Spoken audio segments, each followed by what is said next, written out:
Forward, march. Forward. Left. I knew it. Left, right. Right. Left. Thank you, ladies and gentlemen. Thank you for being here on Memorial Day. I think I'll use a line that I think people may know in other ways, but in the Army they always tell you to put the bottom line up front. They call it bluff, right? So the bottom line up front, and the reason I'm thankful and I appreciate everyone being here, and I know everyone here does, is we got our flyover. It's an old joke, but I use it.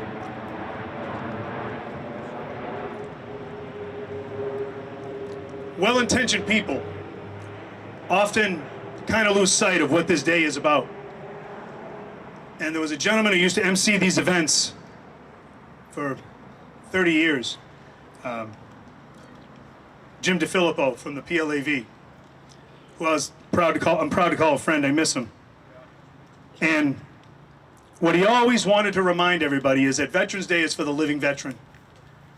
And while we remember the veteran on a day like today, obviously because of the sacrifice, but today is for those who made the ultimate sacrifice. Today is where we remember the fallen. And I think there are people with good intentions who kind of mistake this day for a general day of remembrance. And while that's always lovely, and every day is a good day to remember our loved ones that are gone. Today is when we honor our fallen, and I've been doing this long enough now. This is my 18th year. Some guy I was talking to said my experience here could vote, which was kind of sad. But I'm never, ever at a loss to be impressed with the way the City of Lynn comes together to honor the fallen and to honor our service members. And no one has been more of a fixture in these events than Father Al. Father Al is going to lead us in prayer. And I should mention that Father Al, before he was a priest, was a Marine. And he was a chaplain for the PLAV and a good friend of my good friend, Jim DeFilippo. And we're proud to have him here to lead us in prayer. Ladies and gentlemen, Father Al.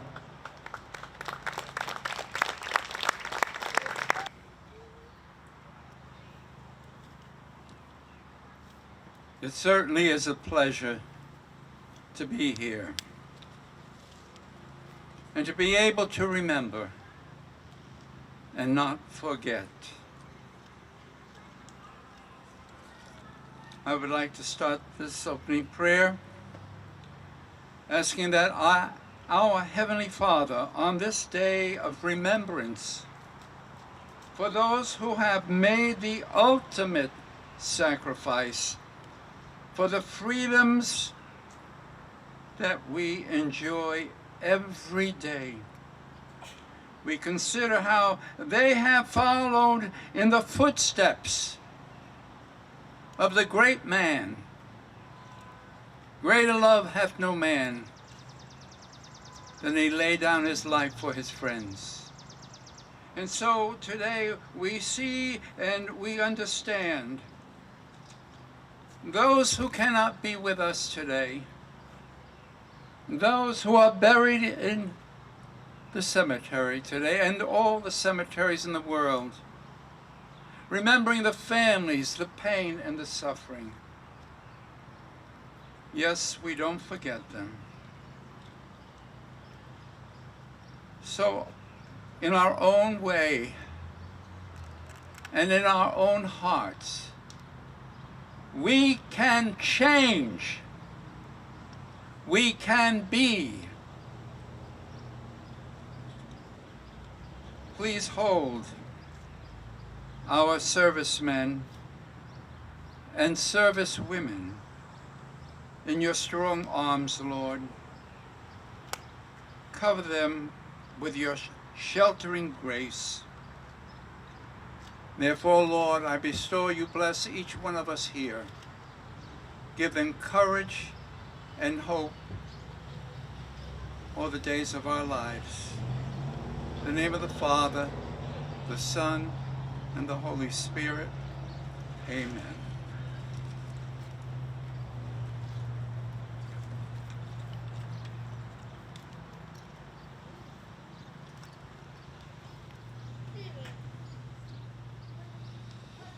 And now I ask that you please rise. I'd like to call forward Charlie Deneen, President of the Lynn Veterans Council, Iraq veteran, to lead us in the Pledge of Allegiance. Stand by.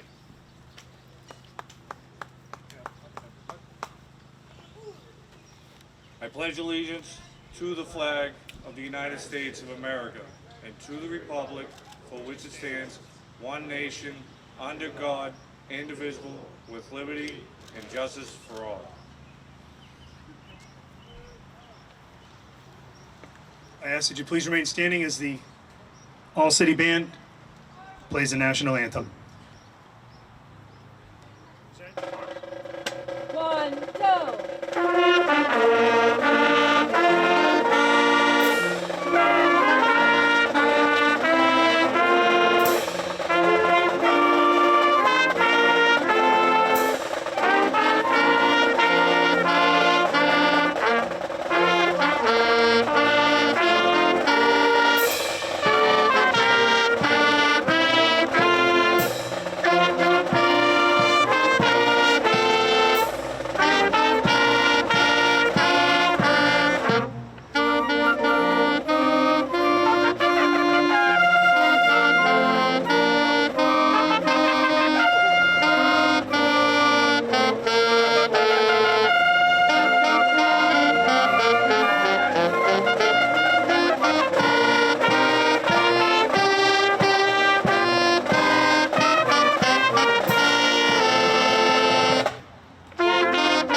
Please be seated. Before we move on with the program, I want to thank a few people who helped make this possible. First, I want to say thank you to the cemetery staff, the people who work in the cemetery from the DPW across the way. They just do so much. With us today is the chair of the Cemetery Commission, Artie Dulong. Thanks for being here. And I would be remiss if I didn't mention right here with us Debbie Smalley from our office. Debbie, thank you for being here. And I'm going to go out of my way to embarrass her. And I can see her making a face now. Mary Cronin LaPresti. And you can always tell who does the work because they get upset when you say their name.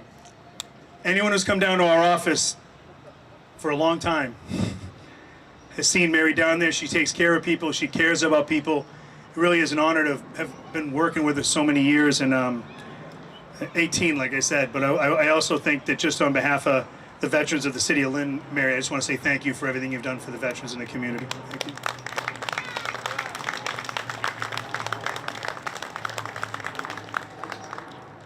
And as we go across, you see who's here, right? And I'm going to mention it early and often. Look at the all-city band, please. A round of applause for these young men and women.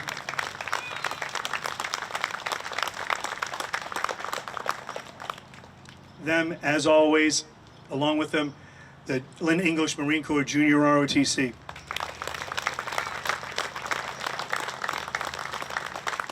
They really are some of the best that Lynn has to offer. It's always an honor to have you here, and I think I speak for everyone here one more time saying thank you for what you do.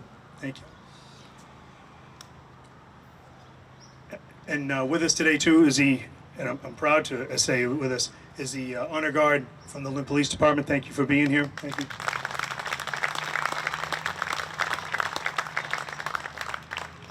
And so first what I'm going to do is I'm going to list all the people that are here, all the elected officials that are here. The support we have is unreal. It helps us get stuff done. And it's not, I can tell you just from talking to my friends who work in different communities, my colleagues, it's really not universal, even though it should be. So I want to say thank you. We're going to mention them by name. Here with us today, part of our non-speaking program, Senator Brendan Crichton, Representative Danny Cahill, Representative Pete Capano, City Council President Jay Walsh, City Councilor Brian Field, City Council Veterans Committee Chairman Buzzy Barton. Thank you for being here, Buzzy. Ward 5 Councilor Diana Chakoudas. Ward 3 Councilor Coco Alansu. And from the school committee with us today, we're proud to say, is Lenny Pena. Thank you for being here. And if I missed anyone, I'm going to bring them up at the end. I'm going to have someone cover down on it because it is important. Like I said, sometimes you can forget what this sort of support does mean. I also, in that regard, want to make sure that I mention here with us from the Lynn Police, Chief Reddy is here. And from the Fire Department, Chief Archer. And as we go, I want to make sure, as you just saw, Charlie Deneen, he's president of the Veterans Council. Here from the Veterans Council as well is Wayne Johnson and Dan Cody. And I want to give them special thanks because you see all these flags that are up behind us? They're not as easy as you might think to put up. This field of flags that honors the fallen. Every single one of them is not, you see the PVC pipe, but they also have rebar, and that's how they stand up and they stay up in the wind. And they came out here and they do it. They don't do it for the praise. They don't do it for that kind of thing. But I think it's important that we do say thank you because these things can't be done by just a couple people, and many hands make light lifting. But I think we have to take special note when we're talking about putting up the flags of Charlie's wife Dottie, who did a lot of the work. So yeah. I think you all were at dinner or something. And selfishly, let me one more time thank my wife, Sarah Sweeney, who's here.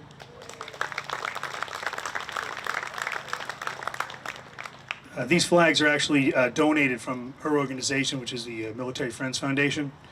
And we couldn't do some of these things we do without her. And frankly, she gets me to work on time, so thank you, Mayor. I'll tell you that. So, now, before we go to our first speaker, I do want to say something.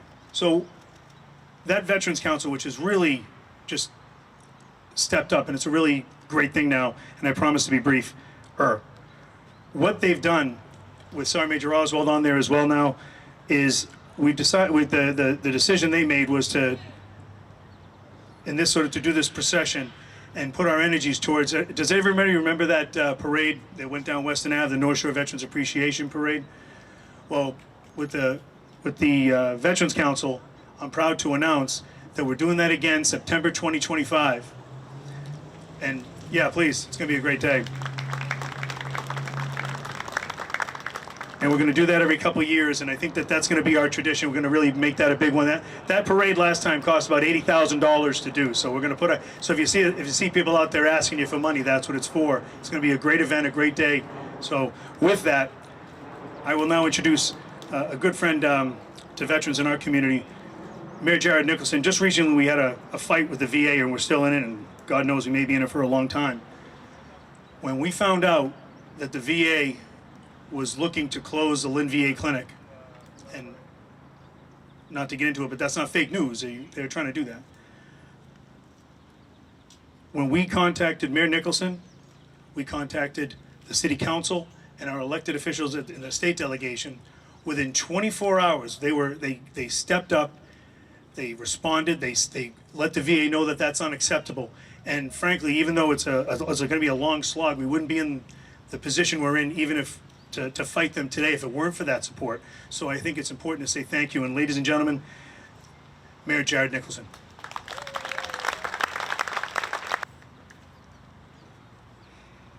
Thank you, Mike. Good afternoon, everyone. It is an honor to be here on behalf of the City of Lynn on Memorial Day to remember the fallen. I'd like to thank everyone who put this afternoon's ceremony together, the Veterans Council, the Veteran Services Department, Mike Sweeney, his whole team, the Lynn Public Schools All-City Band, the Junior ROTC, Department of Public Works, and the Cemetery Commission for getting the space ready. But most importantly, I want to join all of you in remembering the ultimate sacrifice that has been made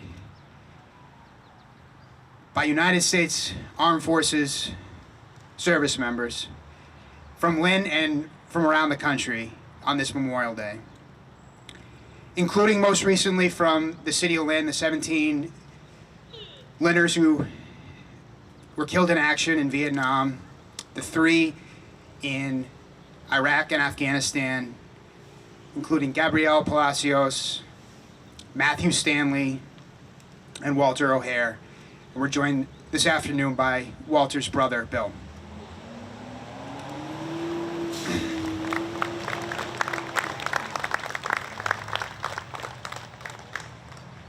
It's so important that we have these opportunities to honor those who have made the ultimate sacrifice, to express our gratitude, and to express our support and condolences to their family. Those ultimate sacrifices that have created the country we have, allowed the freedoms that we have, create an unimaginable whole, a sense of grief and mourning that is impossible to fill, but that we can help recognize and remember by thanking those service members for that sacrifice.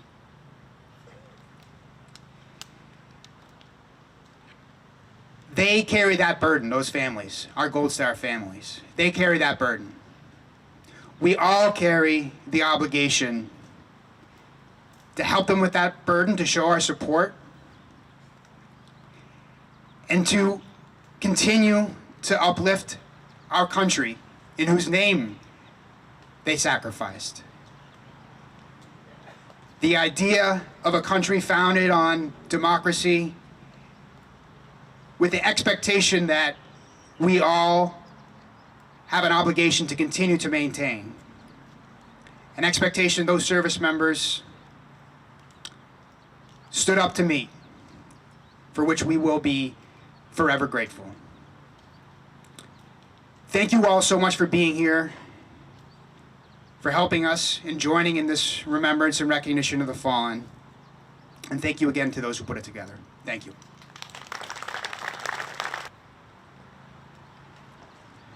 Our next speaker is no stranger around these parts. Ladies and gentlemen, again, a good friend to the community and to the veterans, Essex County Sheriff Kevin Carpenter. Good afternoon, everyone.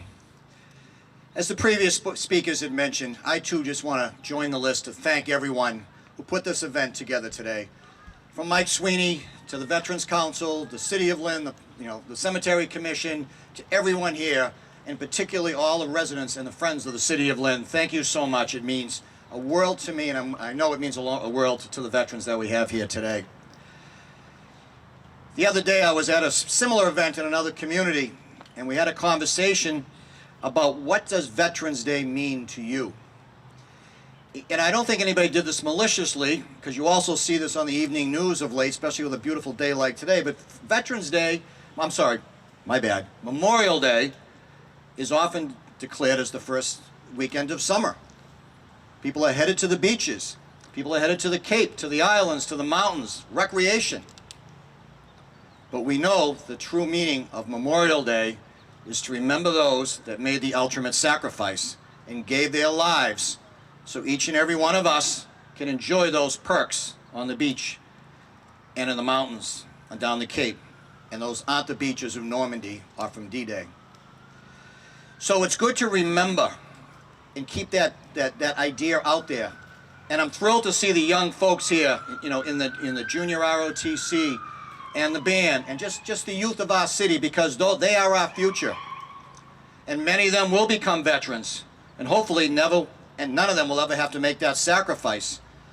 But if you look at the world today and the chaos that's going on everywhere, not just Ukraine or maybe in Taiwan, we don't know where it's going to go. But our hats are always off to each one of the veterans, and hopefully they will never have to make that final sacrifice. And I would just also like to echo what Mayor Nicholson said. Let's not forget those families, those Gold Star families, because when their loved one gave their life, a piece of those families also died with them. I've had opportunities to speak with the Gold Star families. I'm sure many of you also have. And you know there's still a gap in their lives. They will never forget that individual.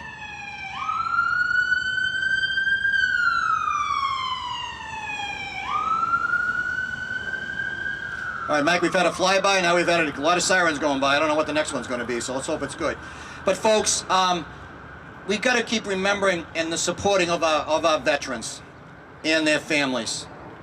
And don't forget the last group, too, that have come back from war, still suffering the pains from war, and we don't want them to make that sacrifice either. So we need to keep the services available to our veterans upon demand whenever they need it and continue to reach out. So folks, it is a warm day. I am going to cut it short, but from the bottom of my heart, thank you to all, especially thank you to those that made the ultimate sacrifice, and thank you for being here. I appreciate it. God bless. And so I'll blame forgetting stuff, the fact that I'll blame it on the heat. But it's funny, out of all the people I mentioned earlier, the elected officials, the one I forgot was the one I went to high school with. Ladies and gentlemen, when you talk about doing stuff for people, he's always doing it, and really, the veterans in his ward should be very thankful. Freddie Hogan from Ward 6, thank you, Freddie. And now it's my honor to introduce the Lynn English JRROTC rifle team.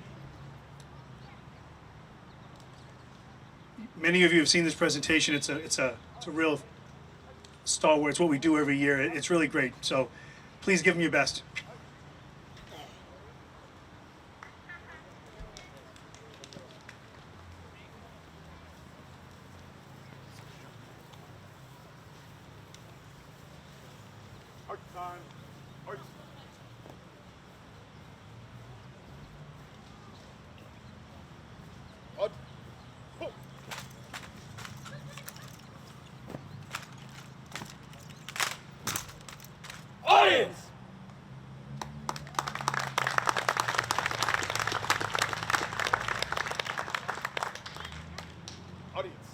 Enjoy this presentation.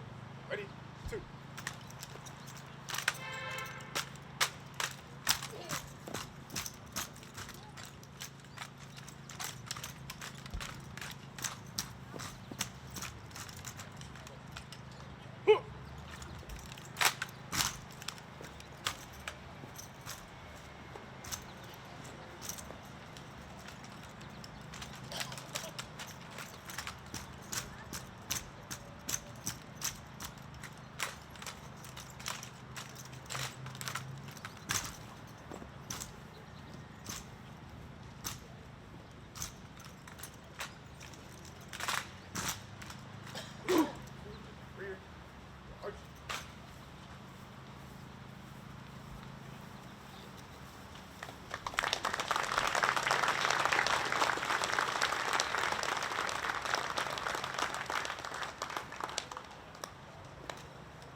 Audience.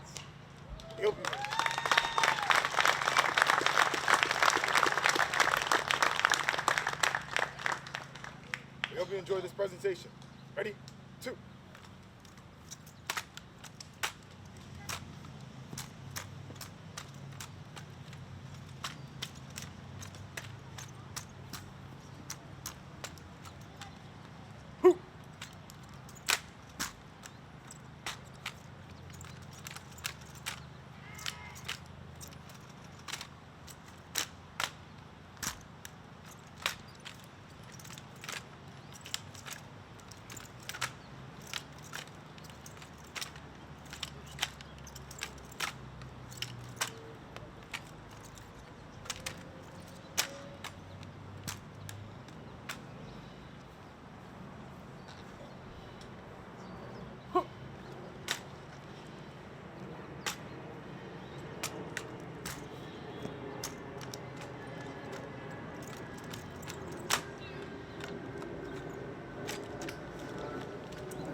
Audience.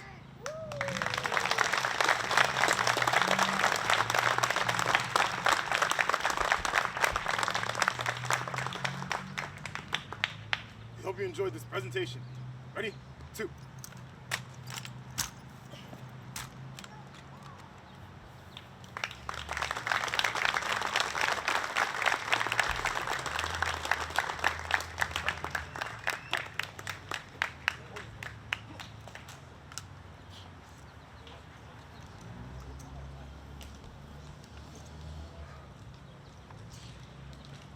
One more time for the ROTC, please.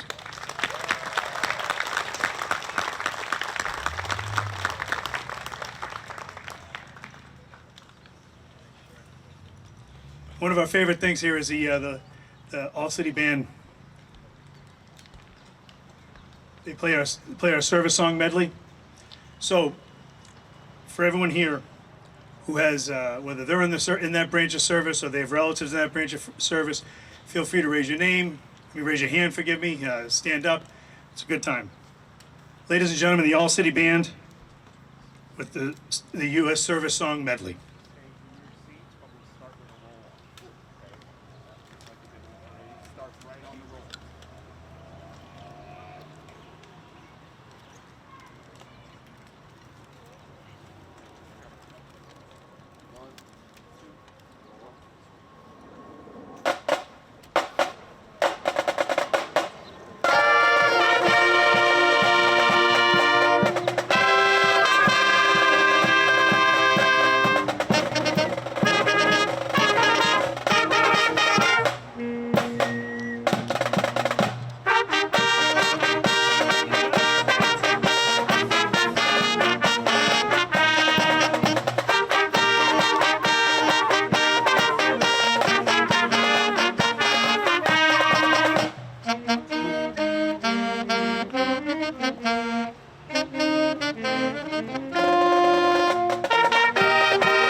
Thank you. Great job, guys.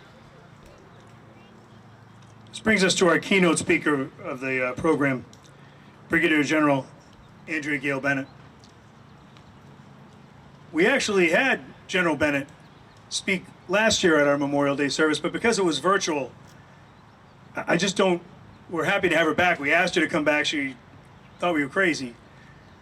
But we wanted to make sure people just really, that she got to be able to speak to the largest number of people, because she's a Lynn resident, over 30 years in the Army National Guard. She is the first full-bird colonel, first African-American full-bird colonel in the Massachusetts Army National Guard.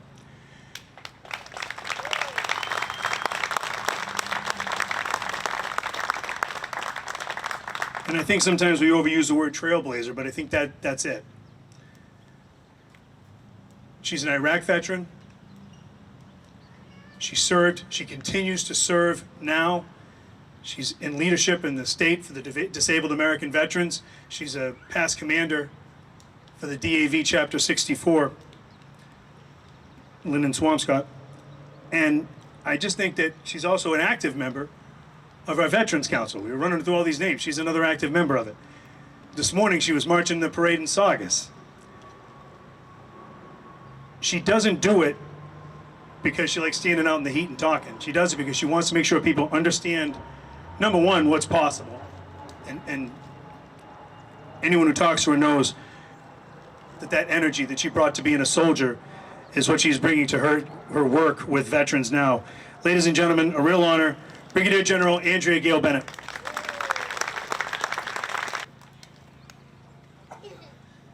Good morning, everyone. Thank you, Mike. Just one correction. First African-American female, 06, not first ever.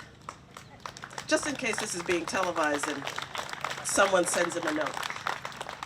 It really is wonderful to be here and to see everyone here. And I'd like to acknowledge a few people. Sheriff Carpenter, it's wonderful to have you here. Chief Reddy, where are you? Thank you so much for being here. Chief Archer, Chief Archer, thank you so much. The elected officials, the state delegation, Mr. Mayor, thank you. Ladies and gentlemen, everyone who's here, I am just thrilled that you are here. Opportunity, legacy, duty, purpose, patriotism. These are some of the reasons for choosing military service, but it differs from person to person.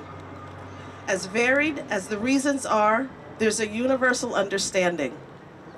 Service means sacrifice, even if that sacrifice is one's own life. I'm deeply honored to stand with you today commemorating the sacrifices of those military men and women who have laid down their lives in service to this nation. It's not a day to remember battles or wars, but a day to remember those we lost as they defended our nation. The impact of this ultimate sacrifice ripples through all of our communities. A service member's death touches more than just the lives of their loved ones and their friends. When their stories are shared in our neighborhoods, our homes, our schools, our places of worship, these men and women become a part of the collective identity of our hometowns. These stories of their sacrifices live on in the pride of memories of their loved ones, and at observances like this, and through inscriptions on memorials and plaques dedicated to the legacy of their generation. They instill a sense of pride among citizens. They inspire new generations to raise their hands in service.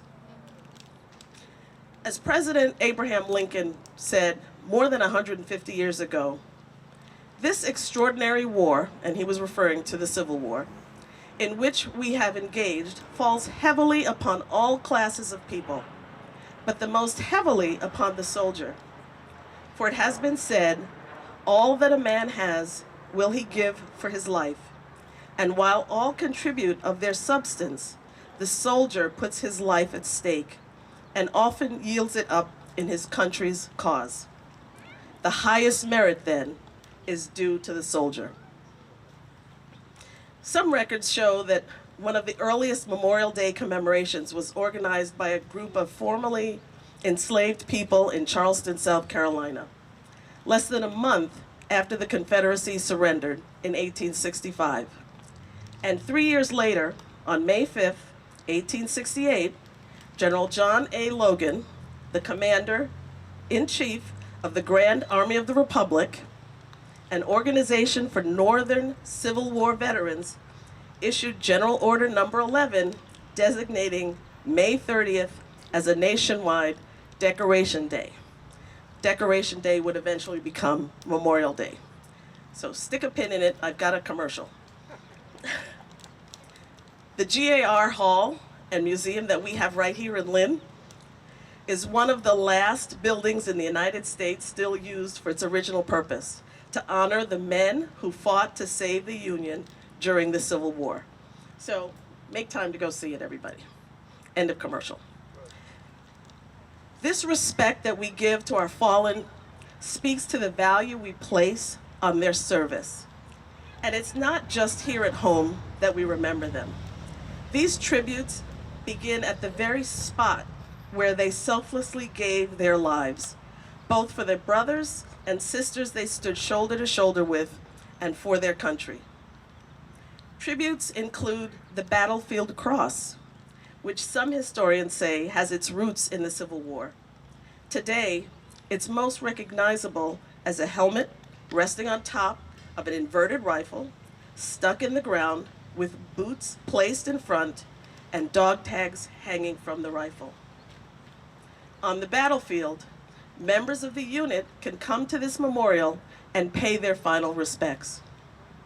In more recent conflicts, the military also paid tribute to those who died with fallen comrade and ramp ceremonies. These are part of the dignified transfer, the solemn return of service members from their theater of war back to the United States and to their loved ones for eternal rest. The Fallen Comrade ceremony happened at places including Bagram Airfield in Afghanistan, Balad Air Base in Iraq. The remains of those killed in action in theater were brought to the base. No matter the hour of day or night, when the announcement of their arrival came over the loudspeakers, only a few hours after the person's death, military personnel who were not on guard lined the road leading to the base's flight line and rendered a final salute as the Humvee carrying the body would slowly pass by to a waiting aircraft.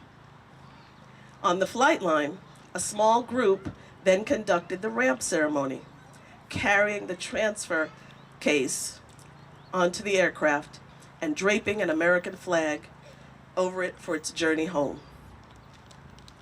When you go to the cemeteries and you look closely at the grave markers of those who died in service, one thing you'll notice is that so many of them, when you look at the years, the dates of birth and the dates of death are so close together.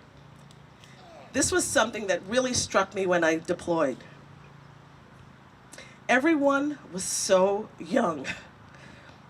Our children are defending our nation. Those graves belong to young Americans who never lived to be honored as a veteran for their service.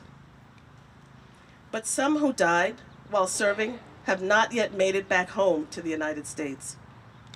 We honor them through tributes such as the Missing Man Table, and it's an opportunity to reflect on those who are still missing in action or prisoners of war. We don't just reflect, we act. By continuing to look for them, we honor their sacrifice. The Defense POW MIA Accounting Agency sends teams all over the world to tirelessly search land and sea to recover the remains of those who haven't returned home. Through this work, they bring people home. People like Corporal Thomas Cooper, who was killed in 1943 during the Battle of Tarawa in the Central Pacific. In 2019, more than 76 years after his death, the Defense POW MIA Accounting Agency identified his remains, which, along with those of 93 other unknown deceased, had been disinterred from the National Memorial Cemetery of the Pacific in Honolulu. He was finally brought home, back to his family in the U.S., and decades after his death, his family was able to bury him with full honors at Arlington National Cemetery just this past March. We're still looking for the rest. The agency estimates that more than 81,600 service members remain missing. Among them are 41,000 who are presumed lost at sea in the Indo-Pacific region. Some of those still missing at sea were killed aboard Japanese hell ships during World War II. Hell ships were what they called unmarked Japanese merchant ships that sailed between the Philippines and Japan during the war. They appeared to carry only Japanese military personnel and supplies. But below deck, crammed into dark, sweltering holds, were Allied prisoners of war. The conditions were deplorable. People were often heaped on top of each other, with no access to sanitation or light, and little to no food or water. It's estimated that 126,000 Allied prisoners of war were moved this way, including survivors of the Bataan Death March. So more than 1,500 men died in their holes from heat and thirst, or simply killed by Japanese guards. However, more than 19,000 died when the U.S. Navy and other Allied forces carried out attacks on these ships. The naval forces had no way of knowing their own people were hidden on board. All they knew was that they had to thwart the enemy's efforts to move supplies and personnel needed to prolong the war. We must continue to share their stories over and over so we never forget what they sacrificed for the rest of us. For us, the living, those of us who still have a voice, it's our responsibility, it's our obligation to honor those who are gone with our love and our support and our gratitude. And not just with our words, but with our actions. Whether they died on foreign lands in the heat of battle or after a lifetime in the uniform of our military. For truly remembering and truly honoring fallen Americans means being there for their parents and their spouses and their children. These are our Gold Star families. For those of you who don't know, 2 weeks ago on May 15th, there was a ceremonial groundbreaking for the new Massachusetts Gold Star Families Bridge right here in Lynn. It was designated in 2020 to be the state's official bridge honoring Gold Star families, honoring those who died in military service or as a result of their military service. It's the first in Massachusetts and among one of the first in the nation. Physically, it's a bridge, but it's also a monument, a tribute for the sacrifices that were made. It is a reminder to show that we remember and that we don't forget. Every time someone crosses the bridge, the hope is that people will see and be reminded of the service of our military and their families and our veterans. Few men and women choose to put their lives on the line to serve and defend the Constitution. Few go towards danger. Few willingly face atrocities most of us can't fathom. Few volunteer to serve, knowing that death may be the outcome. I will close with this. John F. Kennedy, a Navy veteran of World War II and a Purple Heart recipient, once said, "As we express our gratitude, we must never forget that the highest appreciation is not to utter words, but to live by them." He charged us to take our appreciation a step further with action. I would ask as you leave here and go about the rest of your day, to keep the fallen in your minds and their families and their friends in your hearts. As long as we continue to honor them with our actions and remember their sacrifices, they will never be forgotten. It is the duty of all of us to ensure that those who made this choice and made the ultimate sacrifice can rest knowing they served with the thanks of grateful citizens and knowing that they won't be forgotten. Thank you all for being here today, and God bless each and every one of you.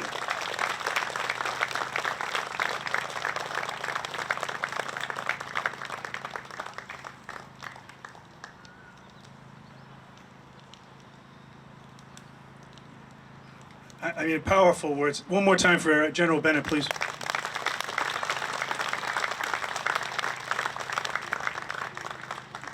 It's now my pleasure to call forward Gail-Bennett to sing God Bless America. Feel free to sing along.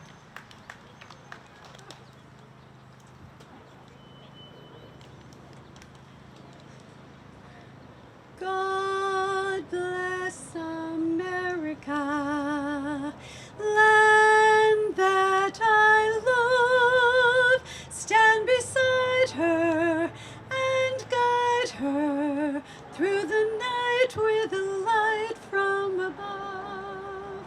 From the mountains to the prairies to the oceans white with foam. God bless America, my home sweet home. God bless America, my home sweet home.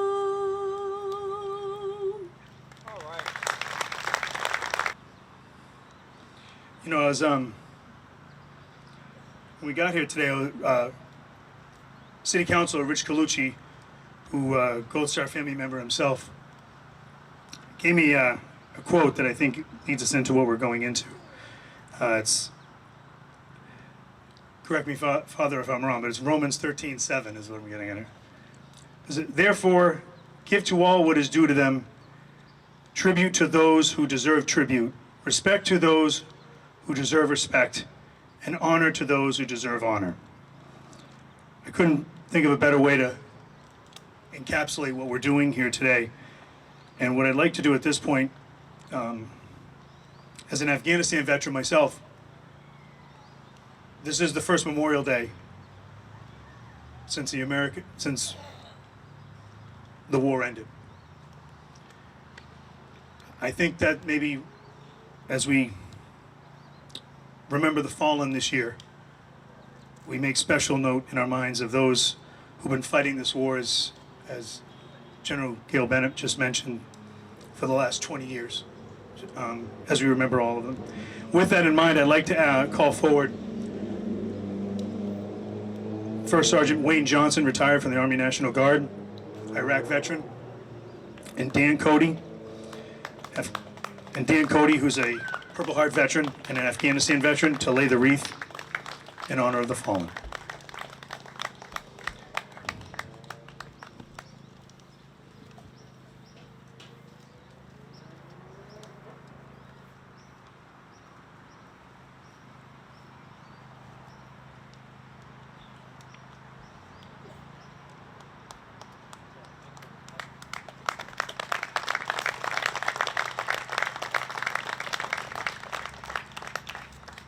And now I'd like to ask you to join me in a moment of silence, and I'd ask you to be prepared. The Essex County Marine Corps League Rifle Team will be firing a salute to the dead when we're at the end of the moment of silence. Please join me in a moment of silence in honor of the fallen.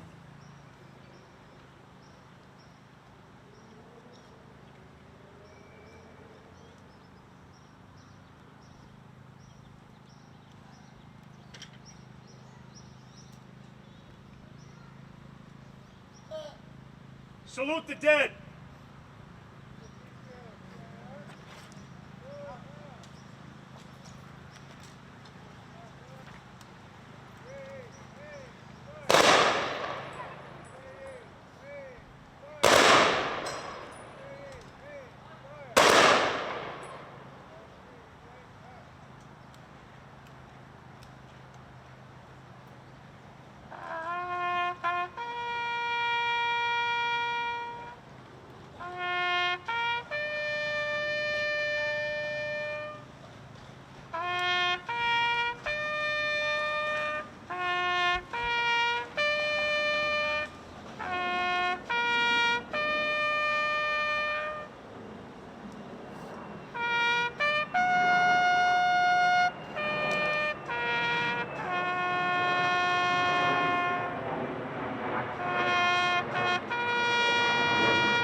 Arms.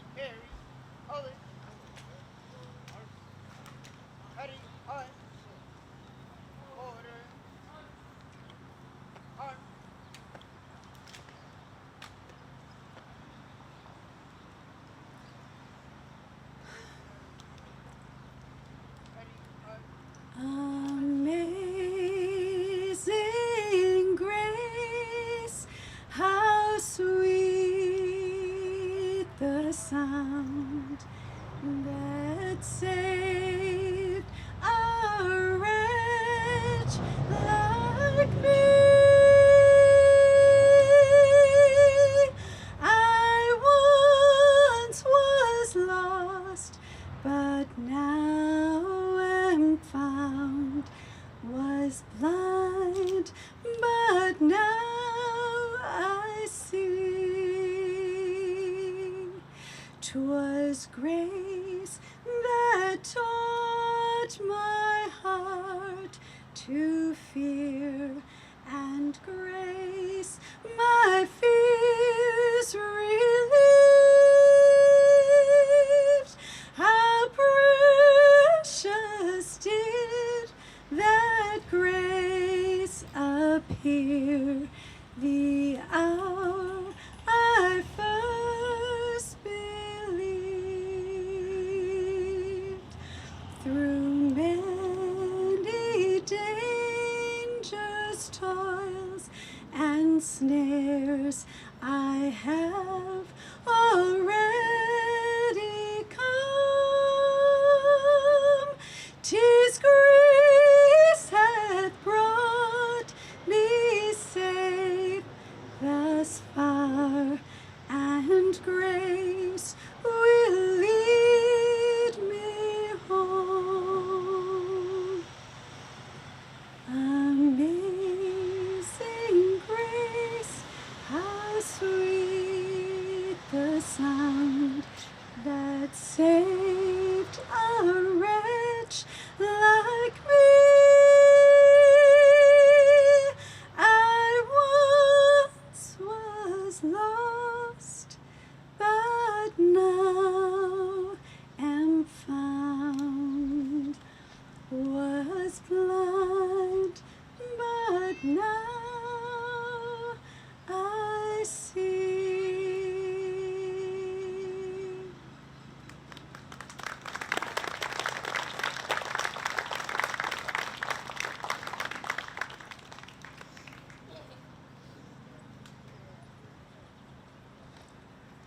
Please be seated. And now Father Al with the closing prayer.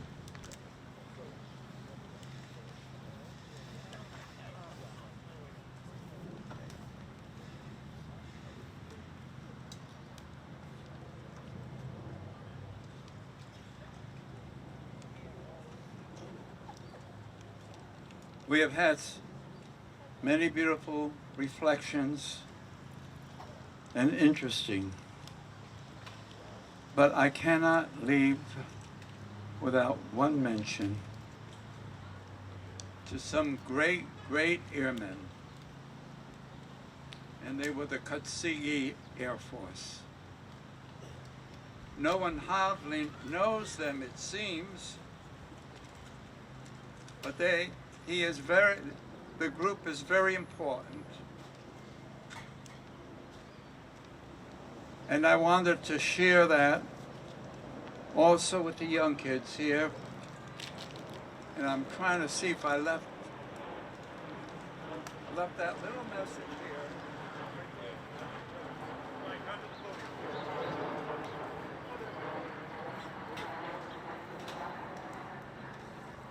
Thank you. It is little, but it is great. And it is powerful. Tuskegee Airmen. Tuskegee Airmen. Look it up. You know how to run the internet, I'm sure. Read it well, because their success was silenced for many, many years. Their success was this: rise above, aim high, never quit, expect to win. Rise above, aim high, never quit, but expect to win. And to these military men, I have a special feeling for them, as I have a special feeling for all. So I'll close with, may the good Lord reward these people, these military people, and all at large. God bless us all. In the name of the Father, the Son, and the Holy Spirit. Amen.